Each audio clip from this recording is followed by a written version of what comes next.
President Biden's begun his first European trip as president.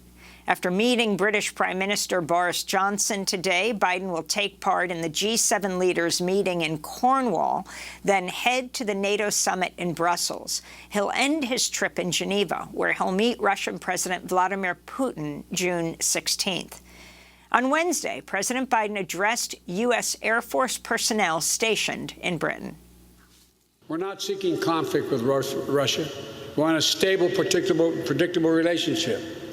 Our two nations share incredible responsibilities, and among them, ensuring strategic stability and upholding arms control agreements.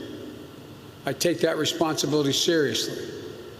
But I've been clear, the United States will respond in a robust and meaningful way when the Russian government engages in harmful activities. The Biden-Putin summit comes just weeks after the Biden administration announced it would not rejoin the Open Skies Treaty, a major international arms control deal signed by the George H.W. Bush administration in 1992. Vladimir Putin then announced Russia would withdraw as well. As a presidential candidate, Joe Biden criticized Donald Trump's decision to withdraw from the treaty. In May 2020, Biden said Trump has doubled down on his short-sighted policy of going it alone and abandoning American leadership. Biden is also continuing a number of Trump's initiatives to expand the U.S. nuclear arsenal. In his new budget, President Biden is seeking $43 billion for nuclear weapons, including money to develop a new submarine-launched nuclear cruise missile, which as a candidate he described as a bad idea.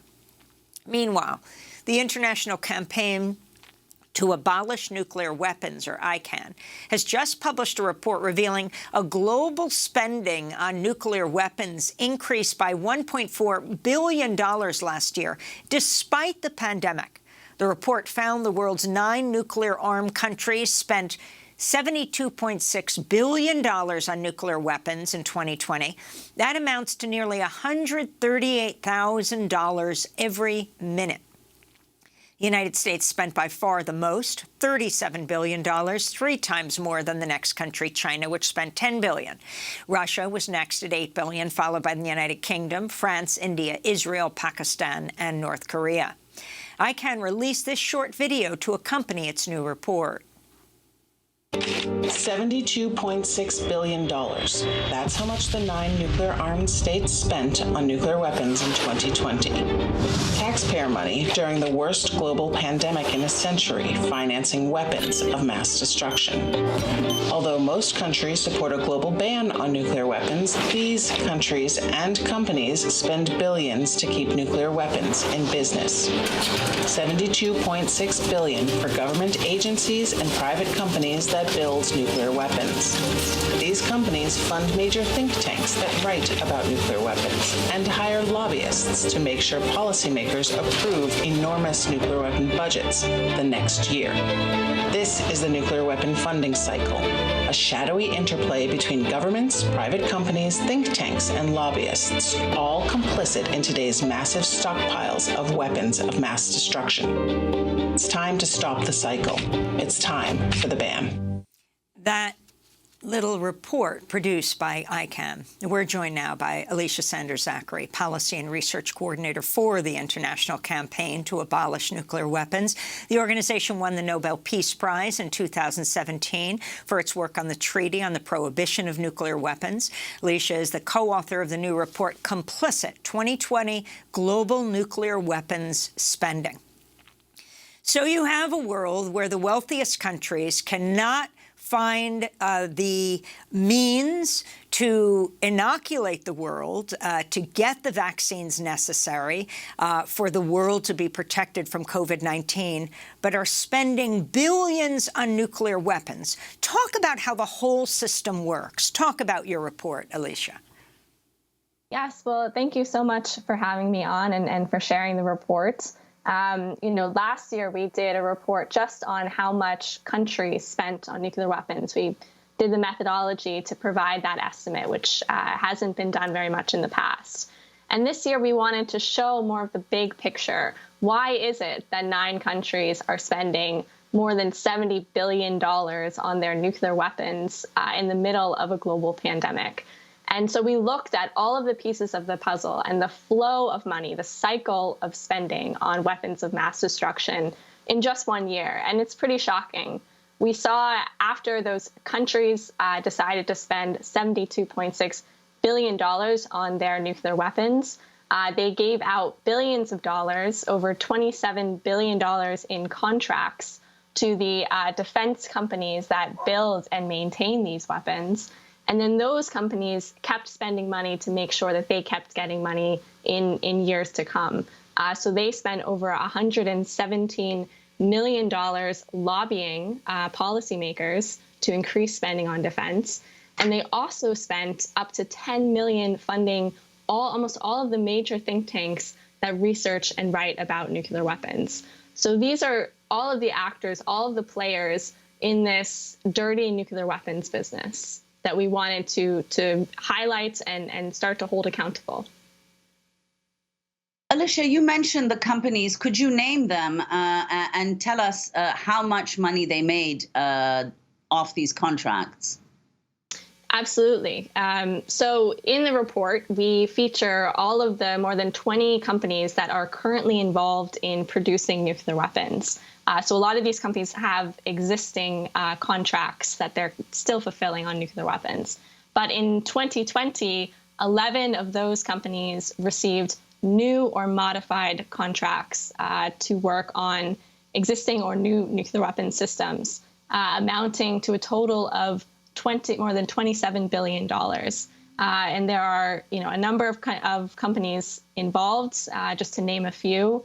Of course, Raytheon, Northrop Grumman, Boeing, Honeywell International is one and not a lot of people might know about. The full list of all those companies and their amounts are in the report. So if you want more details, I'd recommend checking that out.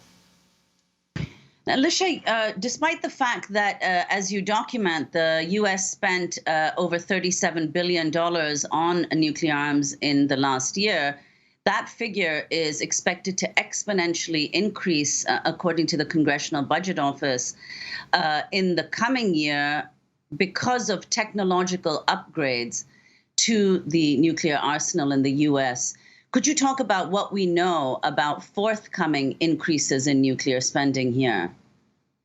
Absolutely. So we've been seeing, from year to year, the spending on nuclear weapons has been increasing. As was mentioned, there was an increase in $1.4 billion on these weapons, even in the middle of a global pandemic.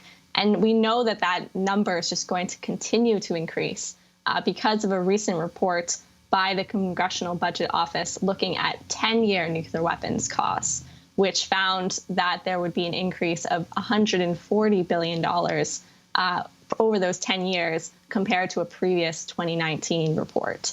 So, despite Biden's campaign promises of wanting to work for arms control, wanting to work for disarmament, we're seeing that in reality, he's going full steam ahead with Trump's legacy nuclear weapons programs and continuing to spend more money on these weapons of mass destruction. Can you talk, Alicia Sanders-Zakre, about the significance? He's going to meet with the G7 countries, and what do nuclear weapons have to do with those countries? And then the NATO summit. And the report you put out ahead of the summit, ICAN is arguing that members of the Transatlantic Alliance should embrace the UN Treaty on the Prohibition of Nuclear Weapons, which entered into force in January. So talk about how these two summits are critical to nuclear weapons and somehow turning the escalation of them around. Yeah, absolutely. Speaking of the NATO summit in particular, we saw, President Biden wrote in an opinion piece to the Washington Post recently that a real focus of this trip was to promote democratic values and to bring the power of democracy to these meetings. And I think that's very relevant when it comes to nuclear weapons issues in NATO countries and in Europe, because as this other report shows that we just released today, in most countries across NATO, there is overwhelming support for the country to join the Treaty on the Prohibition of Nuclear Weapons when you ask the people what they think. But despite popular opinion, democratic support for this treaty, for banning nuclear weapons, these governments continue to say that they don't support the treaty, to refuse to join it. And this is a NATO position that's really not in line with their democratic values and democratic ideals. So I think this is an opportunity for NATO to really reevaluate, their stance as a democracy that listens to what the people want on key issues like nuclear weapons. Alicia, could you talk about the extent to which, if at all, the Biden administration has departed from the Trump administration on nuclear weapons policy? I think so far we really haven't seen a departure, and this is clear in the recent 2022 budget request, which, as you've mentioned in the introduction, keeps and continues to fund, Trump's additional nuclear weapons programs, as well as kind of the programs of record. So we really need to see more action from President Biden. I think, this upcoming meeting with President Putin is an opportunity for both countries to recognize the increasing risk of nuclear weapons, the devastating humanitarian consequences of these weapons, and take real steps and tangible progress towards nuclear disarmament and towards joining the Treaty on the Prohibition of Nuclear Weapons. And not only the issue of what would happen if a nuclear weapon was used, and of course that would be just devastating, but the fact that the money does not go, for example, to dealing with this global pandemic. I wanted to ask you about the report also naming think tanks which receive funding from nuclear weapons manufacturers. The list includes the Atlantic Council, Brookings Institution, Carnegie Endowment for International Peace, Center for New American Security, Center for Strategic and International Studies, Hudson Institute, and the International Institute of Strategic Studies. Can you talk more about the role of think tanks and these nuclear corporations? Absolutely. This is really new, I think, shocking research in that it shows that upwards of 10, in just 1 year, the companies that produce and work on nuclear weapons spent upwards of $10 million funding really almost all major think tanks that are writing and researching about nuclear weapons. And, it's not always possible to know exactly the extent of the influence of this funding.